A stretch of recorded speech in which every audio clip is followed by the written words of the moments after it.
नमस्कार, पंजाब वोट युद्ध का एक स्पेशल सेगमेंट में आपका स्वागत है। मैं हूं राजीव पाठक और आप देख रहे हैं न्यूज़ इंडिया 24/7। इस वक्त हम हैं फगवाड़ा में। फगवाड़ा का नाम सुनते ही आपके दिमाग में एक नाम आता होगा। जी हां, धर्मेंद्र जी, ये उनकी जन्मस्थली है और यहाँ पे एक खास मेहमान इस वक्त हमारे साथ मौजूद हैं। भाजपा से हैं और यहाँ से चुनाव लड़ रहे हैं, अपनी किस्मत आजमा रहे हैं। हमारे बीच हैं विजय सापला साहब। बहुत बहुत धन्यवाद सापला साहब आपका हमारे साथ जुड़ने के लिए। बहुत बहुत धन्यवाद। और न्यूज़ इंडिया चैनल देख रहे सभी दर्शकों को भी प्यार भरी नमस्कार। सापला साहब, सबसे पहला सवाल मैं आपसे जानना चाहता हूं कि आप यहाँ से सांसद भी रहे, तो जब आदमी पहले पावर में होता है, जो उस वक्त उसने विकास कार्य किए होते हैं, सबसे पहले जब आगे दोबारा चुनाव लड़ता है तो अपने उन विकास कार्यों के जिक्र करके लोगों से पहले वोट मांगते हैं और फिर नए वादे करते हैं। तो ऐसे क्या कार्य हैं जो आपने सांसद रहते हुए यहाँ के लोगों के लिए किए? देखिए, सबसे पहले तो जो मैंने यहाँ पर सांसद रहते हुए किया है कि जब आप इस तरफ को एंटर किए हों तो आपको एक रास्ते में ब्रिज मिला होगा, एलिवेटेड रोड मिला होगा। क्योंकि वो एलिवेटेड रोड अप्रूव नहीं था, उसका टेंडर जो हुआ था वो सॉलिड मिट्टी का जो है वो ब्रिज बनना था। और अगर वो ब्रिज बनता तो वो पूरा एक दीवार खड़ी होती और दीवार का जो से ये फगवाड़ा शहर जो है वो दो हिस्सों में बंट जाता, जिस कारण लोगों में बहुत सारी कठिनाई भी होती और आने जाने में भी असुविधा होती। मगर लोगों का ये इच्छा थी कि ये एलिवेटेड रोड बने, तो जो वो टेंडर हुआ था पहले मैंने उसको कैंसिल किया, फिर नया रीटेंडर करके उसको एलिवेटेड रोड बनाया। निस्संदेह इसमें बहुत सारी कठिनाइयाँ थी जिन्हें मैंने सभी को पूरा करके किया। दूसरा, इस द्वाबा क्षेत्र में एक बहुत बड़ी, यानी वो केवल फगवाड़ा के लिए नहीं पूरे क्षेत्र के लिए वो है कि मैंने यहाँ पर एयरपोर्ट की स्थापना की। और एक एयरपोर्ट जो ये एनआरई बेल्ट है और यहाँ पर एयरपोर्ट नहीं था, और आज वो एयरपोर्ट को चलते हुए 4 साल कंप्लीट हो गए हैं और बड़ा सफल यहाँ से फ़्लाइट चलती रही। अभी कोरोना काल में थोड़ा सा डिफ़िकल्ट आई है और कई उनकी फ़्लाइट्स जो हैं वो बंद करनी पड़ी, जिस कारण वो जो अभी कोरोना के कारण बीच में अभी स्टॉपेज है फ़्लाइट।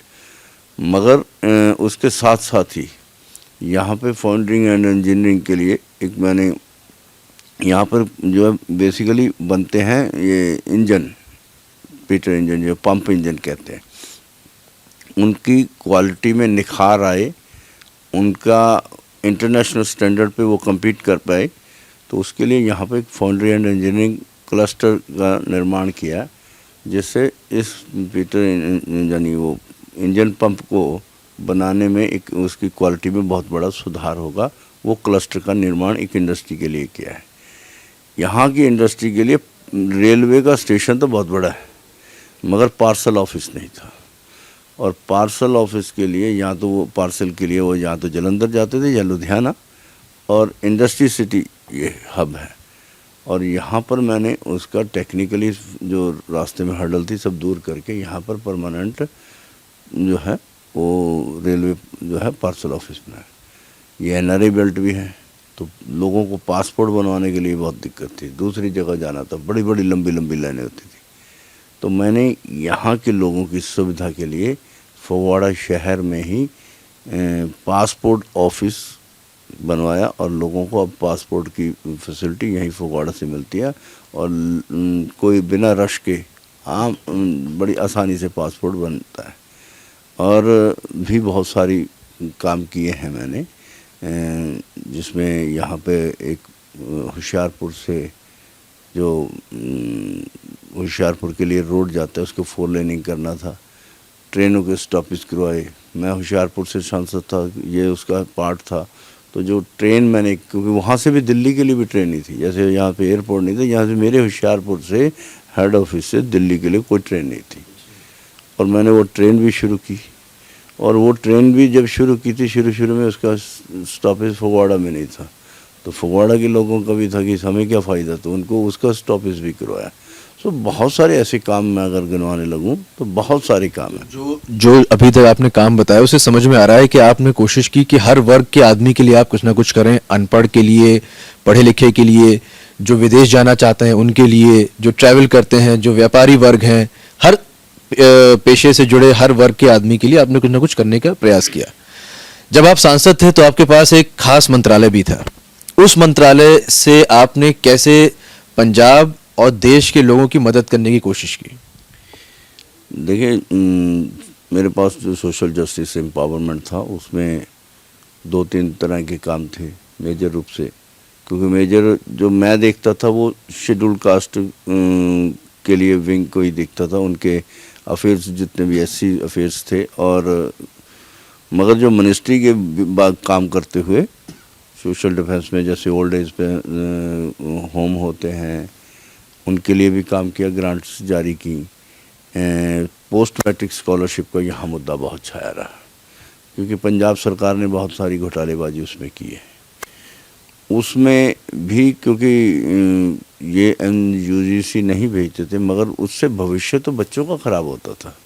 तो मैंने भविष्य ना खराब हो, मगर फिर भी उसकी जितनी भी ज़्यादा से ज़्यादा ग्रांट जो पंजाब सरकार को दी जा सकती थी उसके लिए किया, जबकि मुझे पता था कि पंजाब सरकार इसमें घोटालेबाजी कर रही है।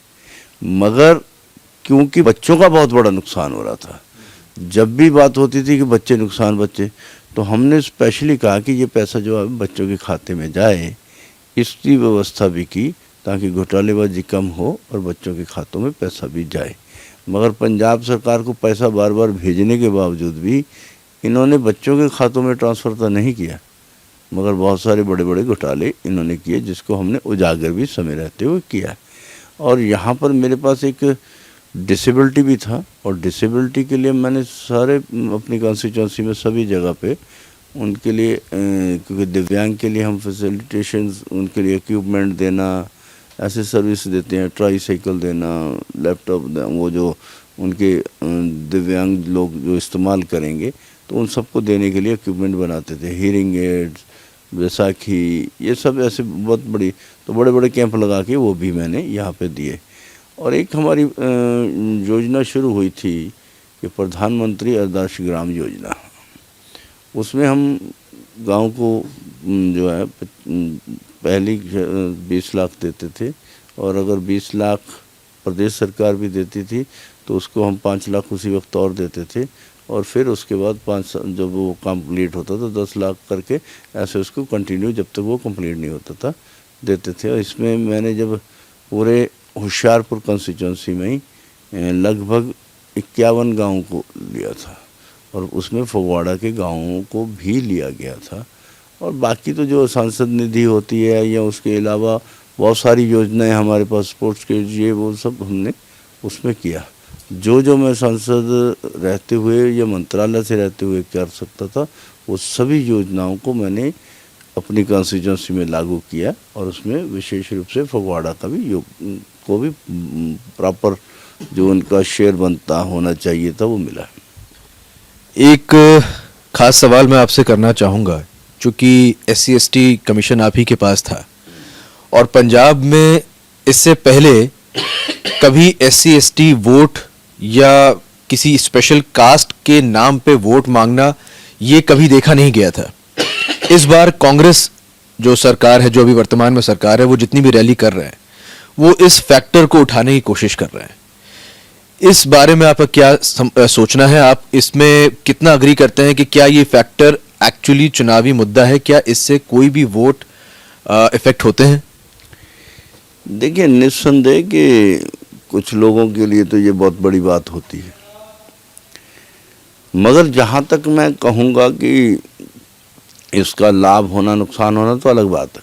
मगर पहले ये देखना होगा कि जो ये कह रहे हैं कि ये अनुसूचित जाति के लिए करेंगे या ये ऐसा योजनाएं बनाएंगे, क्या वो सच में उनके लिए कुछ कर भी रहे हैं या नहीं। जैसे अभी कांग्रेस की आप बात करना चाह रहे थे कि सीएम बना दिया, सीएम का कैंडिडेट ऐसा बना दिया, मगर एक भी योजना जो उन्होंने अनुसूचित जाति के लिए की, एक भी योजना नहीं है।